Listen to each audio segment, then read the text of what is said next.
দিনের জন্য অপেক্ষা করব, যেদিন এই বিল যদি কোনো সময় যদি পাশ করিয়ে ফেলে, ওয়াকফ সংসদে এই বিল যদি কোনো প্রকার যদি পাশ হয়ে যায়, আইন হয়ে যায়, তাহলে আমাদের গোটা ভারতবর্ষের যারা নেতৃত্ব স্থানীয় রয়েছেন তারা যেদিন আমাদেরকে ডাক দেবেন, আমরা বুকের রক্ত ঢেলে দেওয়ার জন্য প্রত্যেকে প্রস্তুত থাকবো ইনশাআল্লাহ। প্রিয় ভাইরা আমার, আমরা মনে রাখবো যে আমরা হলাম সেই উত্তরসূরি। इस गर्ज से जो मक्तल में आया वो सुबह शाम सलामत रहती है, ये जान तुम्हारी जानी है, इस जान की कोई परवाह नहीं।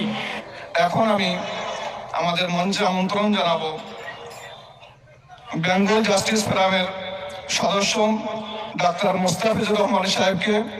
তিনি আসবেন এবং তার মূল্যবান বক্তব্য আমাদের সম্মুখে পেশ করবেন। আসসালামু আলাইকুম ওয়া রাহমাতুল্লাহি ওয়া বারাকাতুহু। নাহমাদুহু ওয়া নুসাল্লি আলা রাসূলিহিল কারীম, আম্মা বাদ। উপস্থিত মঞ্চে জ্ঞানীগুণী বুদ্ধিজীবী এবং আগত সকলের প্রতি আন্তরিক শুভেচ্ছা এবং ভালোবাসা এবং সংগ্রামী অভিনন্দন জানাই। ভাই আমার, আজকে আমরা গোটা ভারতবর্ষের চিত্র আমরা কি লক্ষ্য করছি? যেদিন থেকে আমাদের কথা খুব স্পষ্ট, যেদিন থেকে বিজেপি সরকার অর্থাৎ নরেন্দ্র দামোদর দাস মোদী এই ভারতবর্ষের ক্ষমতায় বসেছেন, সেই দিন থেকে এই ভারতবর্ষের মুসলমান, এই ভারতবর্ষের হিন্দু, এই ভারতবর্ষের কোন নাগরিক তারা শান্তিতে বসবাস করতে পারছে না, শান্তিতে জীবনযাপন করতে পারছে না। সাম্প্রদায়িকতার কার্ড খেলছেন, ধর্মের কার্ড খেলছেন, বিভাজনের কার্ড খেলছেন। এটাই হচ্ছে তার এই ভারতবর্ষের গদিতে মসনদে টিকে থাকার সবচেয়ে বড় তার অস্ত্র। সেই জন্য একের পর এক তিনি কি করেছেন? ধর্মের কার্ড খেলার জন্য তিনি একদিকে এই দেশের সম্পত্তি, আপনার রেল থেকে, বিমান থেকে শুরু করে, এলআইসি থেকে শুরু করে সমস্ত সম্পত্তিগুলো তিনি বেসরকারীকরণ করেছেন, অর্থাৎ বিক্রি করে দিয়েছেন। আর মানুষের সামনে কার্ড খেলেছেন এনআরসির কার্ড, মানুষের সামনে কার্ড খেলেছেন সিএএ কার্ড। এখন আবার নতুন কার্ড নিয়ে এসেছেন, সেই কার্ডের নাম হচ্ছে ওয়াকফ সংশোধনী বিল। আমরা মনে রাখবো যে ভারতবর্ষের বুকে আমাদের পূর্বপুরুষদের রক্ত এতটা পরিমাণ ঝরিয়েছি যে এখনো পর্যন্ত এই ভারতবর্ষের রক্তের মাটির মধ্যে আমাদের পূর্বপুরুষদের রক্ত খুঁজলে পাওয়া যাবে, রক্তে এখনো লাল হয়ে রয়েছে। আজকে আমরা দেখতে পাই কি, আমাদের সবচেয়ে বড় শত্রু এই ভারতবর্ষের নাগরিক হিন্দু মুসলমানের সবচেয়ে বড় শত্রু হচ্ছে আরএসএস দ্বারা পরিচালিত বিজেপি সরকার, বিজেপি পার্টি। তার কারণ এই বিজেপি পার্টি মানুষের মধ্যে ধর্মের বিভাজন এবং সাম্প্রদায়িকতার কার্ড খেলে মানুষকে উস্কানি দিয়ে মানুষকে মাতিয়ে রেখেছে। কিন্তু হিন্দু ভাইদের বুঝতে হবে যে আজকে আমার প্রতিবেশী একজন মুসলিম ভাই, আজকে মুসলিম ভাইকে বুঝতে হবে আমার প্রতিবেশী একজন হিন্দু ভাই। কেউ যদি মনে করে প্রতিবেশীর ঘরে আগুন লাগলে আমি খুব আনন্দে ঘুমাবো, আমি খুব আনন্দে বসবাস করব, তাহলে তিনি ভুল করবেন। আপনার প্রতিবেশীর ঘরে যদি আগুন লাগে, সেই হালকা আগুনের স্ফুলিঙ্গ লেগে আপনার বাড়িতে জ্বলে সরকার হয়ে যাবে, আপনি তখন কিন্তু বুঝতে পারবেন না। আজকে আমাদের এই ভারতবর্ষের নাগরিকের, ভারতবর্ষের জনগণের সবচেয়ে বড় শত্রু বিজেপি সরকার এবং তার পোষ্য গদি মিডিয়া অন্যান্য দেশের হিন্দু ভাইদের জন্য বা অন্যান্য দেশের সংখ্যালঘুদের জন্য দরদ দেখায়।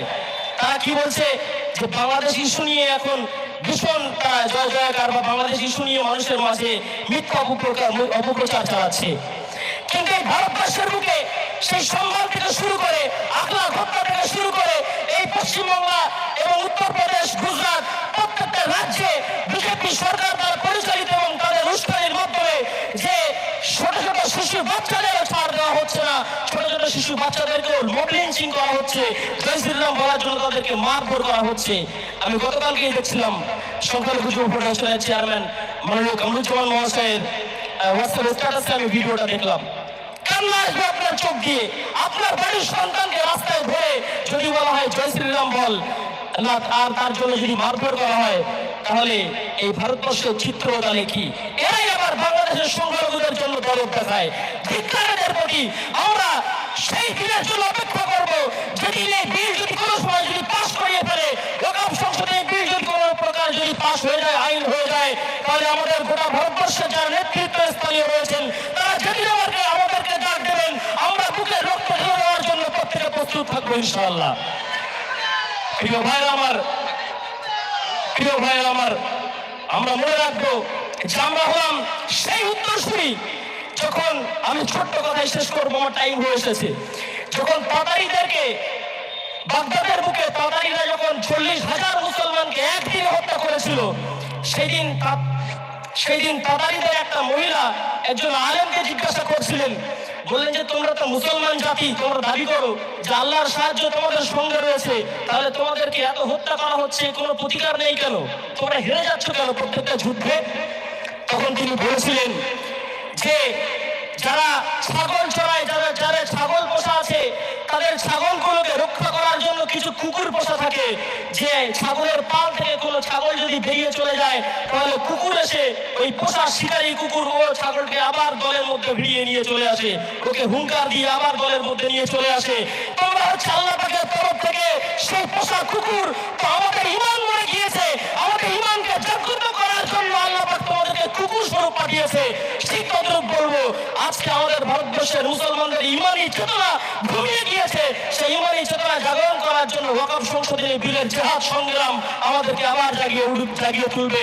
শেষ কথা বলবো যে इस गर्ज से जो मक्तल में आया वो सुबह शाम सलामत रहती है, ये जान तुम्हारी जानी है, इस जान की कोई परवाह नहीं।